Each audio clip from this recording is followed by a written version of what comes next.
Graça e paz, irmãos. Gostaria de convidar a igreja a abrir a Bíblia no Evangelho de Jesus Cristo segundo Mateus. E vamos ao capítulo 6, começando no versículo 5. Mateus, capítulo 6, versículo 5, onde está escrito assim: E quando orardes, não sereis como os hipócritas, porque gostam de orar em pé nas sinagogas e nos cantos das praças, para serem vistos dos homens. Em verdade vos digo que eles já receberam a recompensa. Tu, porém, quando orares, entra no teu quarto, e fechada a porta, orarás ao teu Pai que está em secreto. E teu Pai que vê em secreto te recompensará. E orando não useis de vãs repetições como os gentios, porque presumem que pelo seu muito falar serão ouvidos. Não vos assemelheis, pois, a eles, porque Deus, o vosso Pai, sabe o que tendes necessidades, antes que lhe o peças. Amém. Um dos assuntos mais profundos, necessários e completos da nossa vida como filhos de Deus é a oração.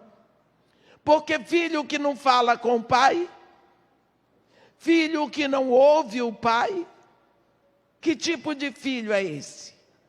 Jesus Cristo aqui, ele está falando para os seus discípulos. E ele traz uma novidade. Porque ele diz quando orardes. Ele não diz se orardes. Ele diz quando, significa que ele tem certeza que seus discípulos vão orar. Mas ele diz assim: não sereis como os hipócritas. Então os hipócritas também oram. Qual será a diferença da oração do hipócrita para a oração do filho? É que o hipócrita, ele quer se mostrar, ele quer ser visto, ele ora para fora, e o filho ora para o Pai.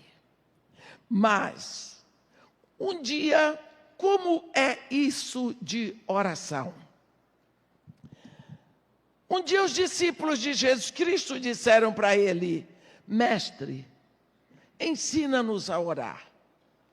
Ora, eles eram todos adultos. Eles conheciam todas as orações do Antigo Testamento. Eles agora perceberam que havia um elemento diferente na oração de Jesus. Eles perceberam que quando Jesus orava, não era igual como os rabinos, como os escribas, ou mesmo como os saduceus.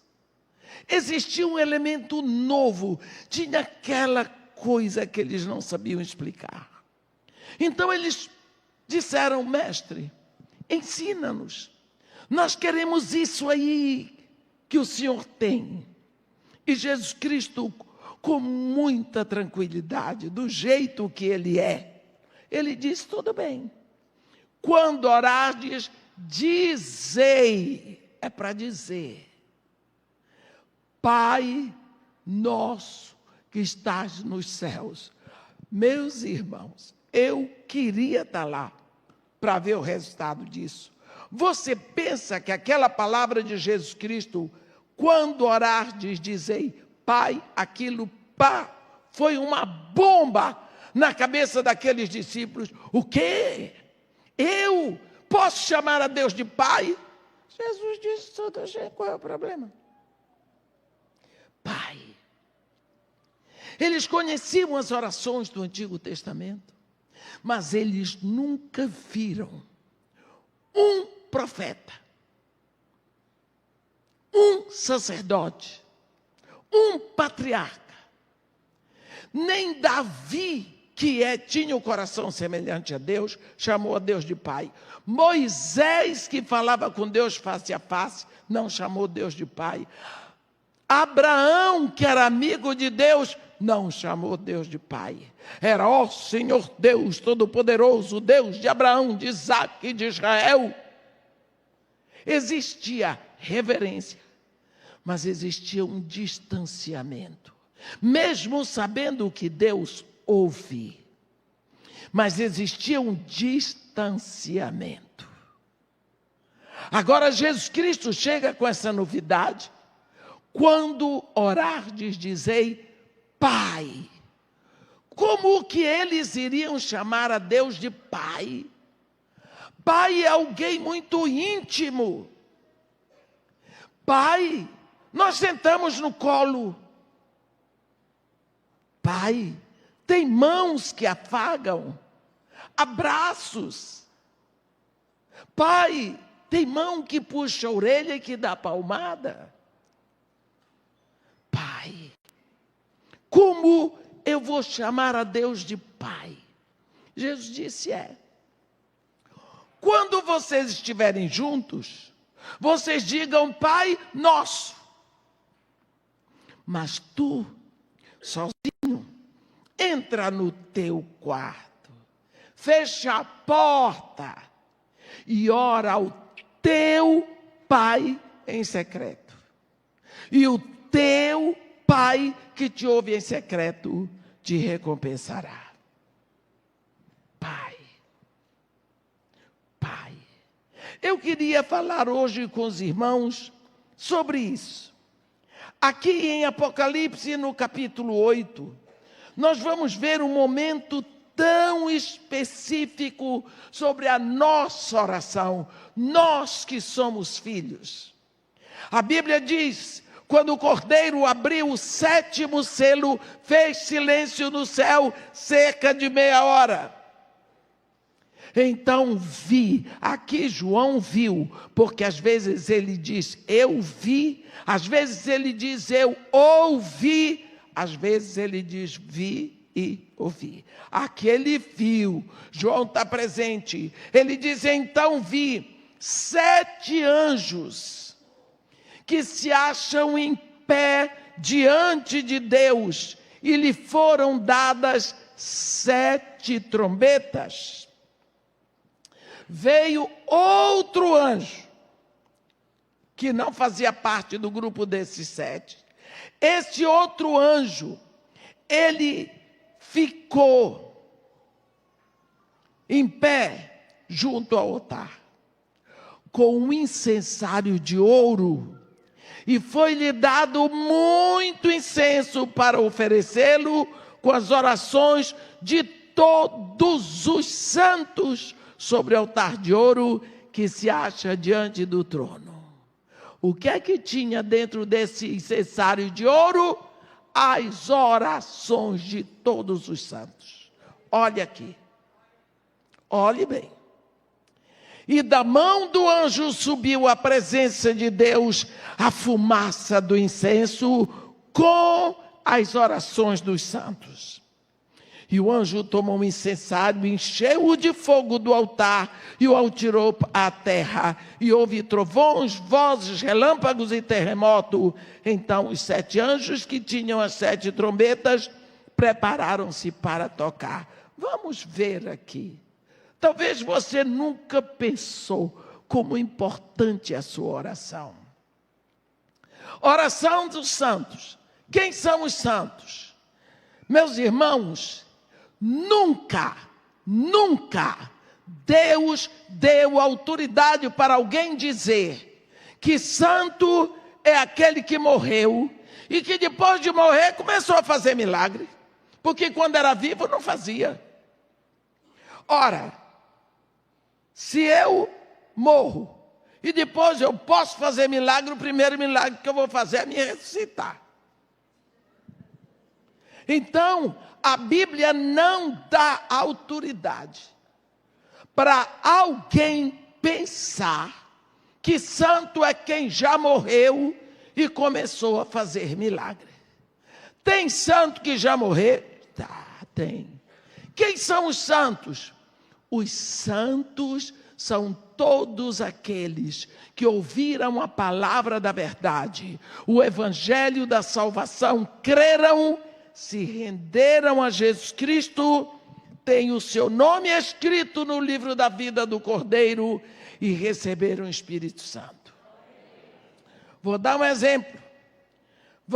Quando Paulo escreve, vamos ver uma carta que todos nós conhecemos. Ele escreve para a igreja em Éfeso. Ele se dirige como? Paulo, apóstolo de Cristo Jesus, por vontade de Deus, a quem? Aos santos que vivem, não morreram não, aos santos que vivem em Éfeso e fiéis em Cristo Jesus. Graça a vós outros e paz. Aqueles santos estavam todos sentados assim, como vocês estão aqui. Todos os santos sentados, ouvindo a leitura da carta que Paulo mandou. Então, santos somos todos nós, que somos filhos de Deus, porque Deus é santo. O que faz de você um santo? Um filho.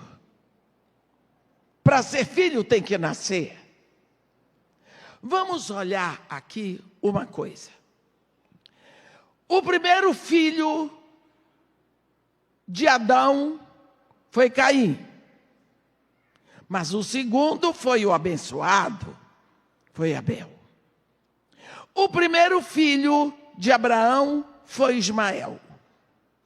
O filho abençoado foi o segundo, Isaque. O primeiro filho de Isaque que nasceu, porque eram gêmeos, mas o primeiro que nasceu era Esaú. Mas o filho abençoado foi o que nasceu, o segundo foi Jacó. O primeiro filho de José era Manassés, mas o abençoado foi Efraim. Isso nos ensina que a bênção vem no segundo nascimento. Jesus Cristo, quando fala nascer, um dia ele estava sentado. A Bíblia não diz que ele estava sentado, mas eu acho que estava. Ele estava numa casa. Entra lá um homem todo paramentado como um mestre fariseu. Um homem muito bem arrumado. Chegou lá, ele entrou. Ele olhou para Jesus e disse: mestre, nós sabemos, esse homem sabia muito, que tu és vindo da parte de Deus.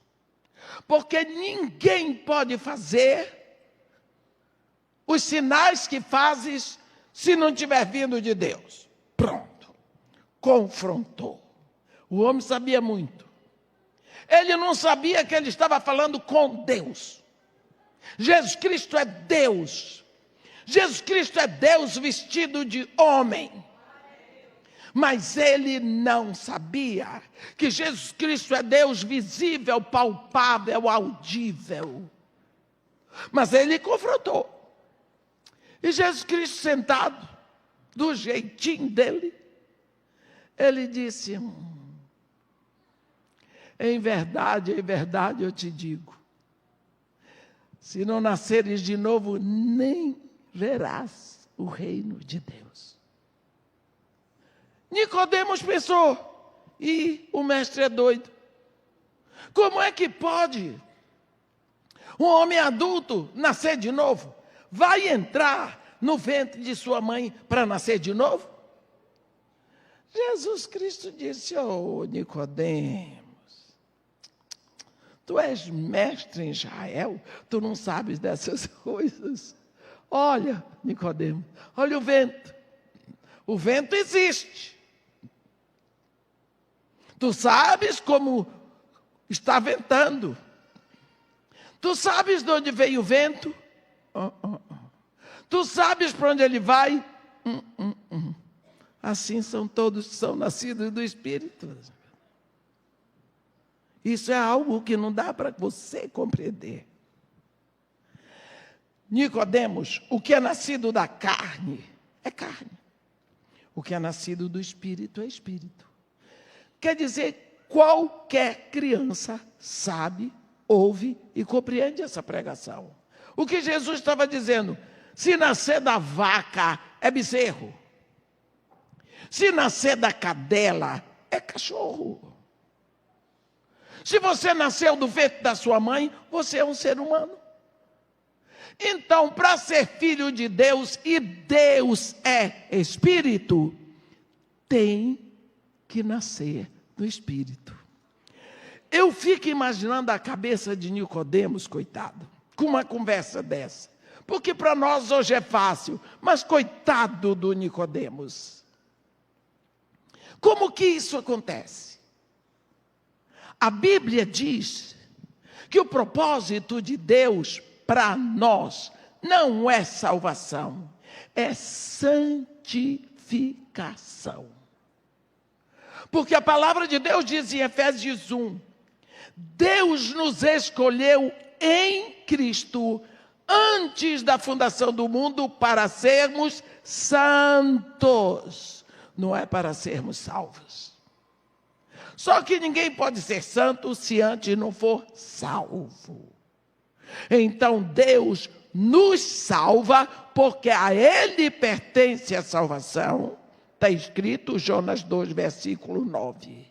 Ao Senhor pertence a salvação. É Ele que salva. Nós podemos pregar o que pregar, mas é Deus que salva. Então Ele nos salva. Salvou? Agora somos santos. Agora vamos andar em santificação. No momento em que nós nos rendemos a Jesus Cristo, confessamos Jesus como único Senhor, suficiente e Salvador, nesse momento é feita a justificação. A justificação é pronta e completa naquele ato, acabou. Agora, a santificação é um caminho que vai demorar. Fazer um santo demora. Então, para isso é que Deus nos dá o seu Espírito. E se eu tenho o Espírito do Pai em mim, eu sou filha. Porque nós não somos filhos de Deus por adoção, nós somos filhos de Deus por regeneração. Eu sou herdeiro por adoção, mas eu sou filho por regeneração. Porque eu morro em Cristo para nascer filho de Deus. Então, naquele momento, você é filho de Deus. Nós temos negligenciado a pregação e o ensino do novo nascimento. Quando Paulo diz que tudo se fez novo. Meus irmãos, quando Jesus Cristo ressuscita, eu fico impressionado porque o sol desaparece, a terra responde com terremoto, mas a gente continua indiferente. Aconteceu, está pronto. Nós não precisamos buscar Jesus pelo que Jesus vai fazer, não. Nós seguimos Jesus pelo que Ele já fez, está pronto. Essa é a diferença do batismo de Jesus para o batismo de João Batista. Porque o batismo de João Batista levava o povo a olhar para frente, preparar para a vinda do Messias, porque o Messias vem. Mas o batismo de Jesus, o Messias já veio, Ele é o Messias. Esse batismo nos leva a olhar para o Calvário, para trás, para o que aconteceu, para aquilo que está pronto. Então, uma vez que somos filhos,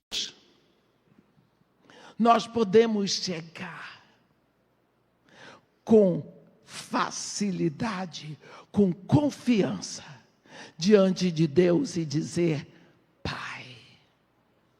Isto lhe ensina a orar com profusão. Por quê? O que é que eu vou orar hoje? Ou chega diante do seu pai e diz: Pai, tem nada para dizer para o senhor, só queria estar aqui, agarradinho, perto. Não se preocupe não, porque Deus não perde tempo. Ele tem os seus dias contados. Você vai lembrar de alguém que você nunca orava: Senhor, quero trazer essa pessoa diante de ti. É tão bom estar na sua presença. É tão bom ser sua filha. É tão bom lembrar de tudo o que o Senhor é capaz de fazer para me ter com o Senhor.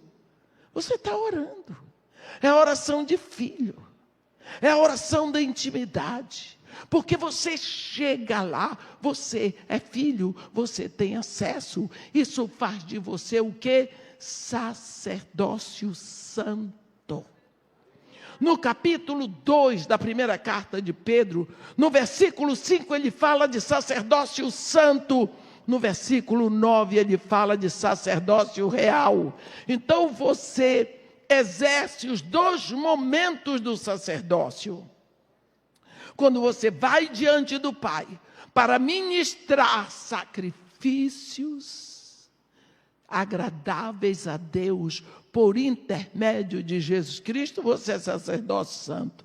Quando você está mostrando as virtudes daquele que lhe chamou das trevas para a sua maravilhosa luz, você é sacerdócio real. Então, quando eu vou orar, o que eu vou fazer? Eu vou perfumar o trono do meu Pai.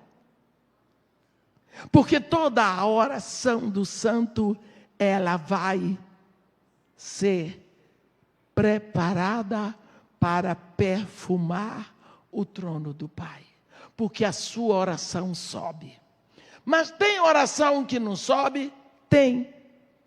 Tem oração que Deus não ouve? Não. Deus ouve toda a oração.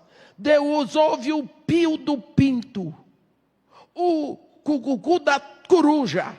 Ele ouve tudo, ele vê tudo, porque Deus está presente. Deus que não ouve é ídolo. Tem ouvidos, mas não ouve. Vamos ver um exemplo da oração que Deus ouve, mas ela não vai perfumar o trono de Deus. Eu vou dar como exemplo a oração de Cornélio no capítulo 10 de Atos. A Bíblia diz: havia em Cesareia um homem de nome Cornélio, centurião da corte chamada italiana. Olha as qualidades deste homem. Preste atenção em Atos 10, versículo 2. Ele é piedoso, temente a Deus com toda a sua casa, e que fazia muitas esmolas aos pobres e de contínuo orava a Deus. Quando eu vejo nas qualidades de Cornélio, eu digo: Senhor, o que é isso? Temente a Deus, piedoso. Você sabe que é piedoso? É a pessoa que vive consciente da presença de Deus. Piedade é a quarta qualidade que Pedro põe na escalada do crescimento na segunda carta. Piedoso, temente a Deus com toda a sua casa. Ele dava muitas esmolas aos pobres e de contínuo orava a Deus. O que acontecia com a oração de Cornélio? Ela ficava batendo na porta mas não ia para perfumar o trono de Deus, porque Deus estabeleceu que para chegar a Ele, tinha que ir através do Filho. E Jesus disse: eu sou o caminho e a verdade e a vida. Então, o único caminho para Deus é Jesus. Jesus já veio, já ressuscitou, o Espírito Santo já veio, e Cornélio não conhecia. Ele era da corte chamada italiano, ele não era judeu, ele não era seguidor da lei de Moisés, não adorava o Deus de Abraão, nem era discípulo de Jesus Cristo, mas era um homem religioso, piedoso. Esse homem, a Bíblia diz que ele orava de contínuo. O que é isso? Que muitos de nós não fazemos. Quando Paulo nos adverte, orai sem cessar. Muitos de nós, filhos de Deus, não fazemos isso. Mas Cornélio, que não era filho de Deus, que não conhecia Jesus Cristo, orava de contínuo. Um dia, Deus tomou uma providência. Este homem observou claramente durante uma visão, cerca da hora 9 do dia. Hora 9 do dia, 3 horas da tarde. Um anjo de Deus que se aproximou dele. O anjo disse: Cornélio. Este, fixando nele com os olhos possuídos de pavor, perguntou: o que é, Senhor? E o anjo lhe disse: as tuas orações e as tuas esmolas subiram para memória. Não é para perfume, para memória diante de Deus. Então Deus, lembrando de ti, tomou a providência. Agora envia mensageiros a Jope e manda chamar Simão, que tem por sobrenome Pedro. Ele está hospedado com Simão, o curtidor, cuja residência está situada à beira-mar. Olha, de Cesareia para Jope, que hoje é Jafa, eram 2 dias. 2 dias para ir, 2 dias para voltar. Cornélio mandou as ordenanças dele lá para o endereço que o anjo tinha dado. Eu não vou dizer o que aconteceu lá, que a pregação não é sobre isso. Eles vão, esses ordenanças que foram, vão trazer Pedro. Enquanto ele foi, Cornélio preparou, chamou os seus amigos, sua família toda, ele preparou uma congregação grande. Por quê? Ele não sabia o que Pedro ia dizer, mas ele sabia que foi Deus que mandou. Ele sabia que este homem tinha alguma coisa da parte de Deus. Havia uma expectativa no coração dele. E ele criou essa expectativa no coração de todos os ouvintes. E quando, enfim, 4 dias depois, Pedro chegou, Pedro pergunta para ele: porque o Senhor me mandou chamar? Então, ele respondeu e contou a história toda para Pedro. Capítulo 10 de Atos, versículo 30. Aí, quando Cornélio acaba de explicar, ele diz: fizeste bem em vir. Agora, pois, estamos todos aqui na presença de Deus, prontos para ouvir o que foi ordenado da parte do Senhor. Meus irmãos, este é um versículo que me constrange. Todas as vezes que eu vou pregar, e eu prego todos os dias, às vezes 3 vezes por dia, que eu chego no púlpito e eu olho para a Assembleia dos Santos, eu vejo a Assembleia dizer: nós deixamos a nossa casa, o nosso conforto, trabalho para fazer, pagamos transporte, gasolina para estar aqui, prontos para ouvir o que te foi ordenado da parte do Senhor. Por isso que nós temos o dever de respeitar o púlpito e o que sai do púlpito. Porque nós estamos entregando o que Deus, o Senhor, nos ordenou. Porque ninguém sai de casa para ouvir a abobrinha de pregador. Cornélio diz isso para Pedro. Olha a responsabilidade. Pedro começou então a entregar o que ele tinha. E ele tinha Jesus. Ele tinha o Evangelho. Ele tinha o Espírito Santo. Ele começou a derramar. A Bíblia diz no versículo 44 aqui de Atos 10. Ainda Pedro falava estas coisas quando caiu sobre todos os que ouviam o Espírito Santo. Agora, o Espírito, eles ouviram, existia uma expectativa, os corações estavam sedentos para ouvir o que Pedro tinha para entregar. A palavra caiu na terra, eles creram, eles se renderam, sentados no banco, e o Espírito veio selando cada um que estava ali. Eu posso imaginar, aquele momento o Evangelho estava partindo para os gentios. O que aconteceu? Da agora em diante, a oração deles sobe para perfumar. Nunca mais vai ficar batendo a porta.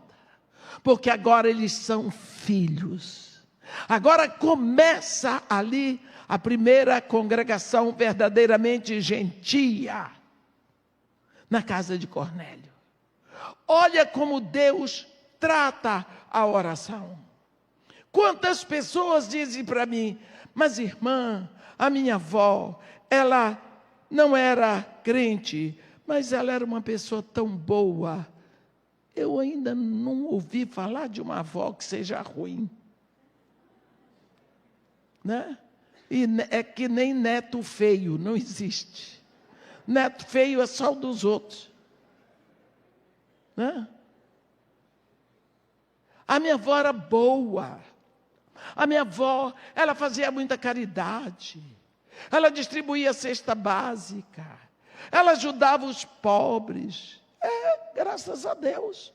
Porque quando Deus estava tecendo a velha no ventre da mãe dela, da sua bisavó, Ele colocou ali um dom chamado misericórdia. Porque quando Deus está nos tecendo no ventre da nossa mãe, Ele distribui 7 dons. 7. Profecia, serviço, ensino, exortação, dar ou contribuir, presidir e misericórdia. Ele vai distribuindo. Estão lá em Romanos 12. Mas ela recebeu esse dom. Mas quem diz que isso lhe dá salvação? Não. Salvação só em Jesus. O único caminho para Deus não são as obras. Para Deus como Pai, o único caminho é Jesus. Ou você se rende a Jesus Cristo como único Senhor, suficiente Salvador, ou nada feito. Existia aqui em Atos mesmo, nós vemos como Deus toma providências. No capítulo 16 tem um momento tão engraçado. Paulo estava começando sua segunda viagem. E na segunda viagem nós sabemos que já vão 2 grupos.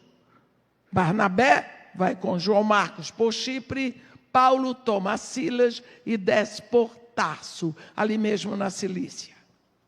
Desce e ele vai, primeiro nas igrejas que ele tinha passado na primeira viagem, não é?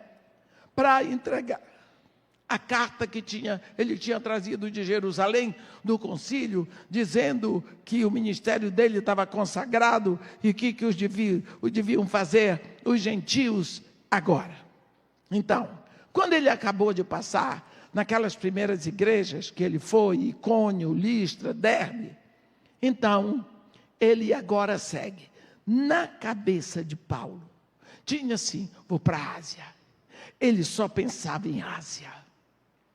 Está no meio do mar. A Bíblia diz, percorrendo toda a região frígio-gálata, tendo sido impedidos pelo Espírito Santo para pregar a palavra na Ásia. Lá vão eles, os missionários, homens santos, para a Ásia. O Espírito Santo impediu. Não é para cá, não. Aí você diz assim, mas a Ásia já estava evangelizada? Não sei, acredito que não. Mas o Espírito Santo disse, não é para cá. Aí eles voltaram. Aí eles tentavam, a Bíblia diz, ir para a Bitínia. O Espírito de Jesus Cristo diz negativo, não é para cá. Quando eu vejo isso aqui me dá um conforto. Sabe você que é líder na igreja? Quando você diz, e agora o que é que eu vou fazer? Você não tem a menor direção. Você só sabe o que não tem que fazer. Mas qual é a próxima direção? Para onde vai o próximo passo? Você não sabe. Eu me conformo com isso aqui. Paulinho também não sabia. Silas, essa turma boa. Estava impedido. E não era o diabo, não. Espírito Santo, Jesus Cristo. Eu imagino a aflição. Eu imagino a dor, o clamor daqueles corações. Paulo, à noite, teve uma visão. Um homem vestido de macedônio, quer dizer, o anjo se fantasiou de macedônio, e vem para Paulo, e em pé, a Bíblia diz que em pé, ele rogava, ele nem pedia, ele rogava a Paulo. Passa na Macedônia e ajuda-nos. Pensa. Paulo entendeu. Então é para ir para a Macedônia. Se viraram, chegaram em Filipos. Quando foi no sábado, eles partiram para fora da cidade. Mês passado eu estive lá com a Ângela. Sabe o que acontecia? Filipos era uma cidade que não tinha nenhuma sinagoga. Quando você compara isso com Damasco tinha por volta de 40 sinagogas.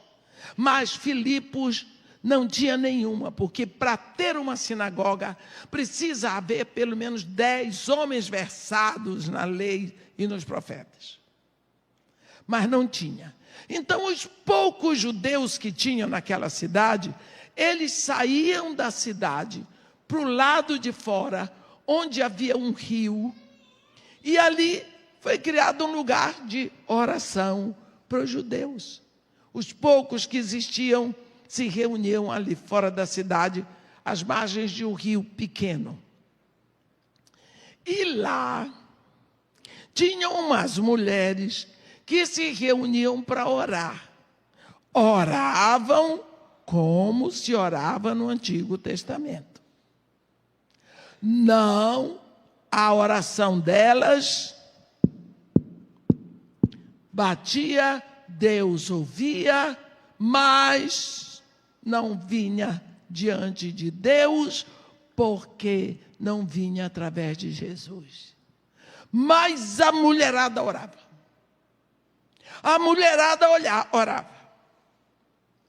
Este anjo, vestido de macedônio, diz para Paulo, passa na Macedônia e ajuda-nos. E outra palavra, tem uma mulherada lá orando, não dá mais para aguentar. Vai lá, indica o caminho da oração. Eles entenderam que era para ir para a Macedônia, no sábado, que é o dia do culto judaico, saíram da cidade. Quando chega lá, estava a turma, a mulherada. Está vendo que coisa boa? Paulo, conversando com elas, pegou logo a Lídia, numa conversa. Ela se rendeu a Jesus Cristo. Toda a família dela se rendeu a Jesus Cristo. Aceitaram Jesus, já foram batizados ali. Hoje tem o rio. Construíram um lugar assim, com uma arquibancada, onde a gente prega de costa para o rio, no lugar onde Lídia entregou o coração para Jesus. Eu tive o prazer de pregar lá mês passado. E ali ela já pediu. Mulher é diferente de homem, graças a Deus. Mulher não é superior, não é inferior, é diferente. Deus sabe o que faz e faz lindo. E ela já ofereceu. Ela era uma mulher dinâmica. Ela era uma mulher forte. Ela era uma empresária. Ela era de Tiátira, vendedora de púrpura. Ela comprava púrpura em Tiátira e vendia na Europa. Olha que mulher dinâmica. E ela já convidou os missionários, Paulo, Silas e a turma, se achassem que ela era digna, para ficarem na casa dela. Lógico, não tinha onde ficar mesmo. E foram para lá. Ali, naquele momento, o evangelho entra na Europa. Viu? Era a hora do evangelho entrar na Europa. A mulherada clamava, como quem diz, nós não temos Jesus, nós não sabemos como fazer, mas nós queremos algo maior. E Deus supriu. Deus mandou os seus missionários levarem a novidade, porque tudo já se fez novo, para que elas se tornassem uma nova criação. E assim o evangelho entra, a primeira igreja na Europa, na casa de Lídia, se torna a igreja dos filipenses, a igreja que sustentava o ministério de Paulo. Entrou ali, oração de umas mulheres. Deus manda Paulo ali para apresentar seu filho. Por causa disso, entrou o ministério na Europa, entrou a pregação na Europa. Lógico que Satanás vai se levantar. Como? De que forma? Paulo e a turma dele saíam todos os dias da casa de Lídia e iam para o lugar da oração. E ali aconteciam milagres. Paulo pregava a palavra. Atrás deles vinha uma moça. Essa moça gritava, estes homens são servos do Deus Altíssimo e vos anunciam o caminho da salvação. A Bíblia diz que isso já se repetia por muitos dias. De forma que chegou uma hora que Paulo não aguentou mais e expulsou o espírito de adivinhação. Era demônio. Demônio dizendo a verdade. Ele não estava mentindo. Ele estava dizendo uma coisa absolutamente certa. Qual o problema? O espírito de Pitom, espírito de adivinhação, um dos maiores perigos, além dele ser de Satanás, é que ele diz para você tudo direitinho e lá no meio ele põe uma mentira. Aí você diz, não pode ser mentira, ele acertou tudo. Aí ele diz para você o dia que você nasceu, tudo o que você fez. E lá no meio ele diz, seu marido está lhe traindo. com fulana de tal, sua maior amiga. Você diz, é verdade. Só pode ser, porque a mulher que disse isso acertou tudo. Como é que ia mentir nisso aqui? Esse é o problema. Chama-se espírito de Pitum. E Paulo não queria demônio misturado no ministério dele. Então nós vemos, por causa dessa reunião de oração, entra o evangelho na Europa e começa a perseguição. Satanás agora vem vestido de espírito de adivinhação. Por causa disso eles foram presos. E aí, depois de acontecer a primeira conversão de Lídia, uma conversão, numa conversa, vai acontecer uma conversão espetacular no cárcere, porque eles vão ser presos. O dono dessa moça que adivinhava ficou revoltado, porque ela parou de adivinhar, ficou livre do espírito que adivinhava. E Paulo vai preso e ele lá começou a cantar com Silas à noite, louvores e orando. E Deus sacudiu os alicerces da prisão. Foi um terremoto tão santo que só sacudiu e soltou todo mundo. Quebrou as cadeias, os grilhões. E o carcereiro, por isso, ia se suicidar. Paulo disse, não faças isso contigo, porque todos nós estamos aqui. Quando ele acendeu a luz, ele olhou para Paulo e disse, que devo fazer para ser salvo? Todo mundo quer ser salvo. Todo mundo quer ser salvo. Mas, resposta de Paulo, crê no Senhor Jesus. Consequência, serás salvo, tu e a tua casa. A salvação não é, a salvação é consequência do senhorio. Se Jesus é o seu Senhor, Ele salva, porque Ele salva o que é dele. Então, primeiro você se rende a Jesus para Ele ser o seu Senhor, o seu dono, o seu proprietário. Então, porque Ele é seu, porque você é dele, Ele cuida, Ele salva. E qual é a forma de você confessar continuamente a Jesus? Vamos ver o que é. Lembra que quando João Batista começou a pregar,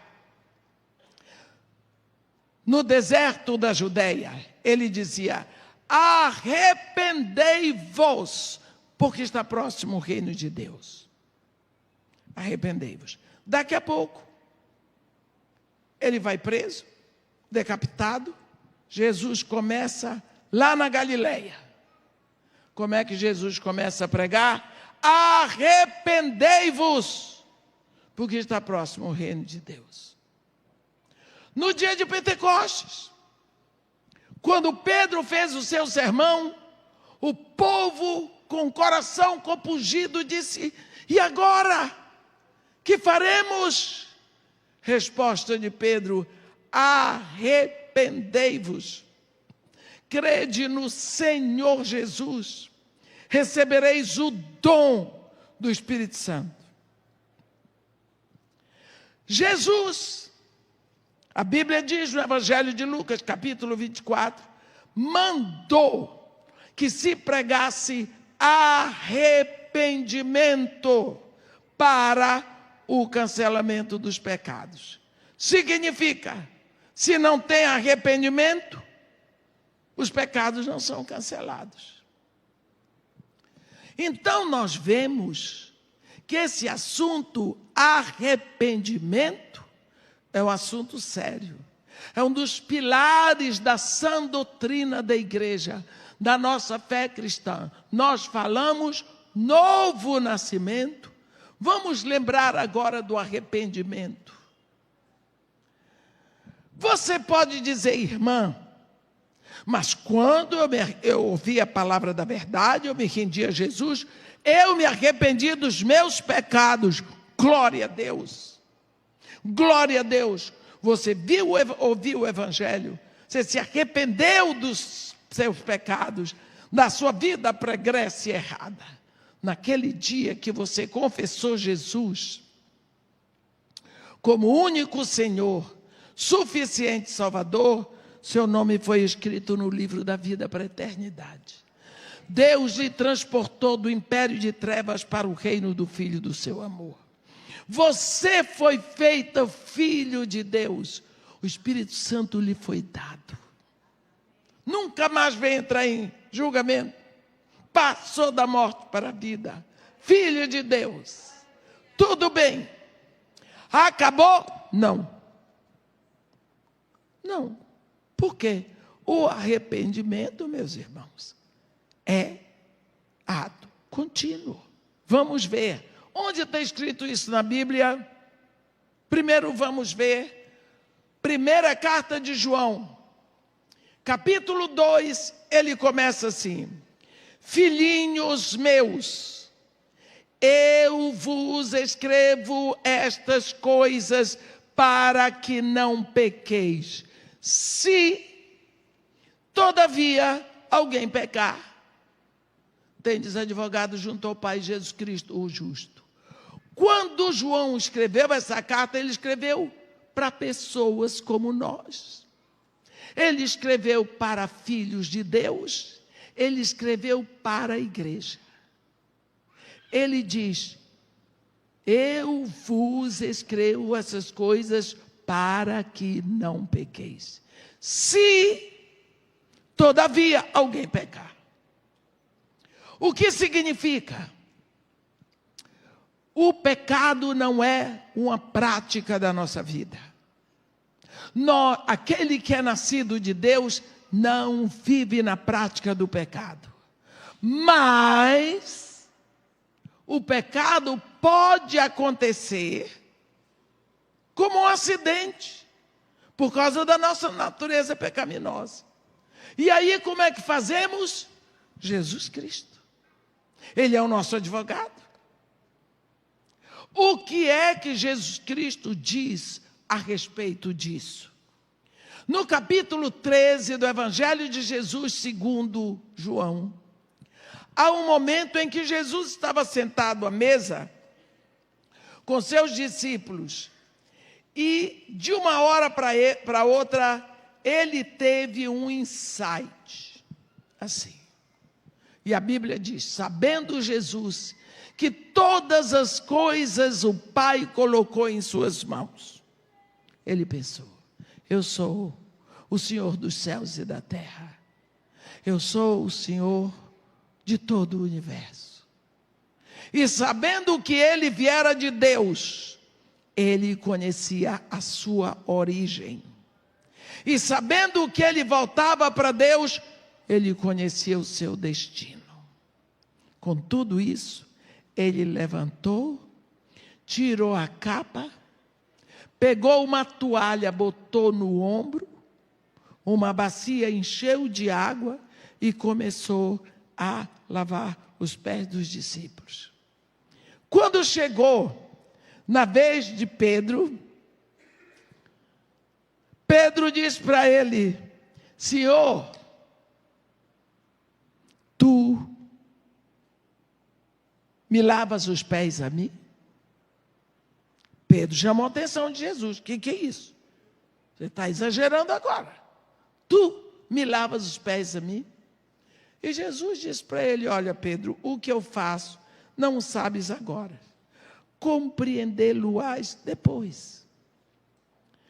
Pedro se volta para Jesus e diz para ele no versículo 8, nunca me lavarás os pés. Ora, Pedro era um homem adulto. Estava dizendo para Jesus, nunca que você vai me lavar os pés.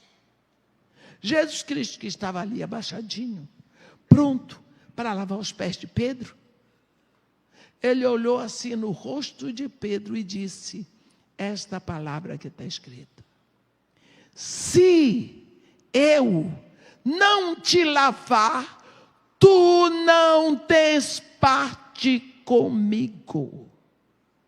Olha, se eu não te lavar, tu não tens parte comigo. Pedro disse, então, não apenas os pés, mas as mãos, a cabeça. Jesus Cristo disse para ele, não, Pedro. Quem já se banhou não necessita de lavar senão os pés. Quanto ao mais, está tudo limpo. Olha, quem já se banhou não precisa de lavar senão os pés. Quanto ao mais, está tudo limpo. Eu sempre gosto de dar um exemplo assim. Você tomou o seu banho para vir para a igreja. Só que na hora que você está lá fazendo escova e tudo mais, você vê que seu cachorrinho correu pelo jardim e a porta está aberta. A porta do jardim. Você corre do jeito que você está, vai lá, escova na mão, e você vai pegar o cachorro antes que um carro o atropele. Bota o bichinho dentro de casa, tranca, quando olha, e sujei os pés. Não deu tempo de calçar, nada. Você vai tomar banho de novo? Não, vai lavar só os pés. É isso que Jesus está dizendo, quem já se banhou não necessita de lavar, senão os pés. Quanto mais está todo limpo. Olha, Paulo nos diz em 1 Coríntios, no capítulo 6, ele diz, ou não sabeis que os injustos não herdarão o reino de Deus. Injusto quer dizer aquele que não foi justificado. Nós falamos ainda agora que na hora que você se rende a Jesus Cristo, você é justificado. As suas contas foram pagas, está tudo tirado, você está 0 quilômetro. A justificação acontece naquela hora. Começa o processo da santificação que vai durar toda a sua vida. Então, a pessoa que nunca se rendeu a Jesus Cristo, ela é injusta, porque nunca foi justificada. Então, aqui Paulo diz, não sabeis que os injustos não herdarão o reino de Deus? Não vos enganeis. Ele diz, nem impuros, nem idólatras, nem adúlteros, nem efeminados, nem sodomitas, nem ladrões, nem avarentos, nem bêbados, nem maldizentes, nem roubadores herdarão o reino de Deus. Tais fostes alguns de vós. Está vendo? Está falando para a igreja. Tais fostes alguns de vós, mas, acabou, vós vos lavastes, mas fostes santificados, fostes justificados, em nome do Senhor Jesus Cristo e no Espírito do nosso Deus. Então, nós precisamos saber disso, que no dia que você se rendeu a Jesus, você foi lavado. Mas, uma vez ou outra, pode ser que você suje os pés, que você peque. O que você tem que fazer? Correr para Jesus e dizer, eu lhe pertenço. Eu tenho parte com o Senhor, tenho consciência disso. O Senhor é o meu dono.